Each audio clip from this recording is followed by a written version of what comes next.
ஆரோக்கிய tips சில. சூடான நீரில் எலுமிச்சை ஜூஸ் கலக்கக்கூடாது. நுங்கு மிகவும் உடலுக்கு சக்தியை தரும், உடல் எடையையும் குறைக்கும். நுங்கு முற்றியதாக வாங்கிவிட்டால் கவலைப்பட வேண்டாம். தோலை நீக்கிவிட்டு ஜூஸாக அடித்து பருகலாம். குடல் புண், மலக்குடல் புண், வாய்ப்புண் இவை மூன்றும் 5 நாட்களில் சரி செய்து விடலாம். ஆனால் கண்டிப்பாக இந்த புண் ஏற்பட்டால் தலைவலி உருவாகும்.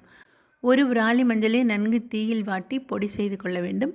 அதனுடன் அரை ஸ்பூன் சீரகப்பொடி, 1 ஸ்பூன் தேன் இவற்றை நன்றாக கலந்து குழைத்து வெறும் வயிற்றில் 5 நாட்கள் சாப்பிட்டு 1 டம்ளர் தண்ணீர் குடித்து வந்தால் 5 நாட்களில் சரியாகிவிடும். தலைவலிக்கும் ஒரு நிரந்தர நிவாரணி.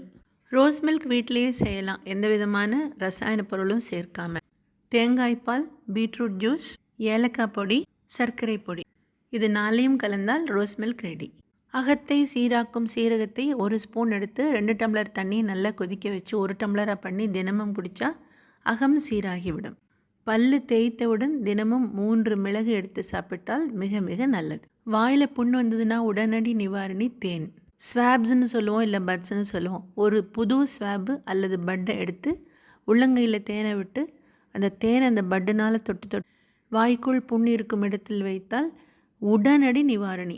இயற்கை தந்த பொருள்லேயே நிறைய மருத்துவ குணம் இருக்குது. அதையெல்லாம் தேர்ந்தெடுத்து சாப்பிட்டாலே நம்மளுக்கு வியாதியே வராது. உங்களுடைய முன்னேற்றத்தை கண்டு பொறாமைப்படுபவர்கள் தான் உங்களுக்கு வியாதியே. அதனால் அவர்களிடமிருந்து கொஞ்சம் விலகியே இருங்கள்.